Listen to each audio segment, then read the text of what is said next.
Good afternoon, guys. How you doing? My name is Tyler Spears, and today I'm going to present my paper on domestic violence in relationships.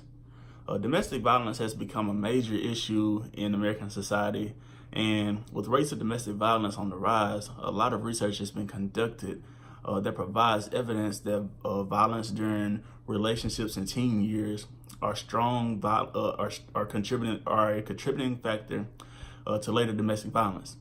Current research is revealing that a far larger percentage of teens are suffering from some amount of physical, sexual, and emotional abuse or neglect.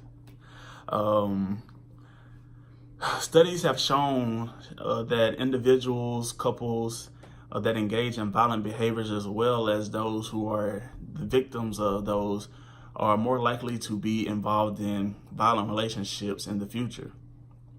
Domestic violence has been happening for many years, and recently there has been problems even in the National Football League. They have been cracking down on social problems by giving players involved in these type of behaviors suspensions, monetary fines, and some NFL players even lose their roster spots and kicked off the team. Domestic violence can come from either the male or female being the aggressor. But males are mostly frowned upon when it comes down to domestic violence. There are many different types of abuse. There's physical abuse, emotional abuse, financial, stalking, harassment, and sexual abuse. Physical abuse, that's the first thing we're going to talk about. It doesn't always leave a mark on a person, it could be punching, bruising, all those different things.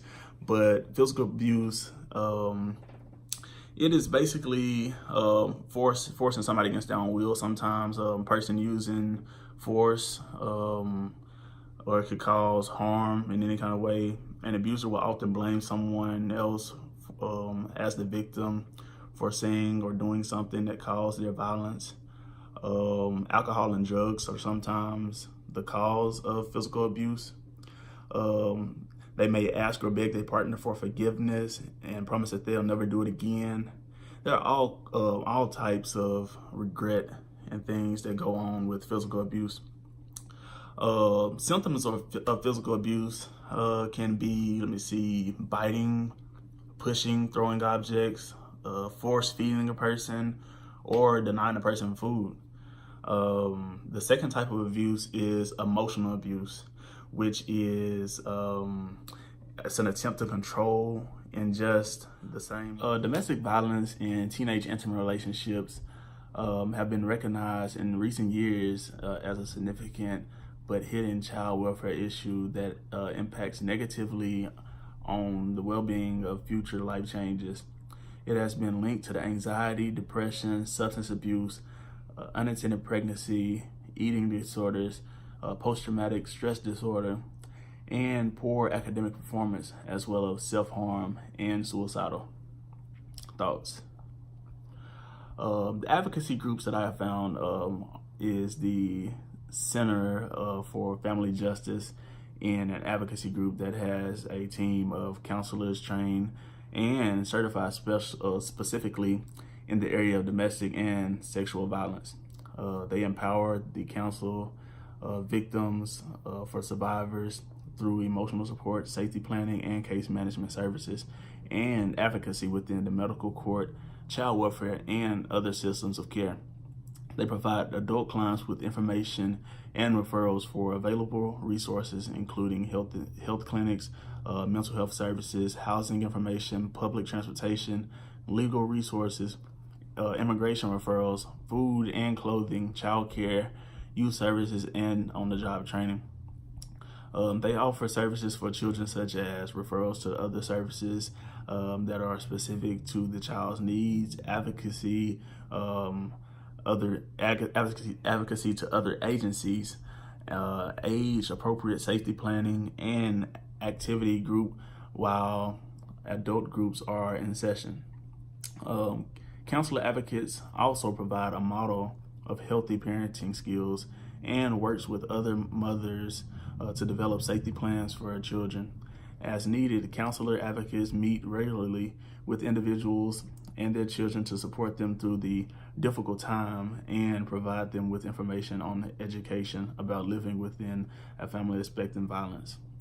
The Wellspring is also an umbrella organization focused on leading in the community by serving people that are in need, strengthening the lives of individuals and families in the tie that binds their programs together. The Wellspring is one of the state's oldest and most effective nonprofit organizations. Their planning includes mentoring and positive youth development through their youth empowerment programs, formerly known as the Big Brothers and Big Sisters of Northeast Louisiana, the counseling therapy and supervised visitation services through the Counseling and Family Development Center, comprehensive residential and non-residential services for surviving of domestic violence, dating violence, and sexual assault by stalking. They also provide an array of homeless and veterans programs and services throughout the Northeast Louisiana, serving some of our region's most vulnerable individuals and families who are homeless, chronically homeless, or at risk of becoming homeless. The Wellspring is a 501c charitable nonprofit corporation. Donations to the Wellspring are tax deductible to the program offers and free confidential services to the adults and children in abusive relationships. I want to thank you guys for listening to me today. My name is Tyler Spears, by the way, again. Thank you so much, and have a good day.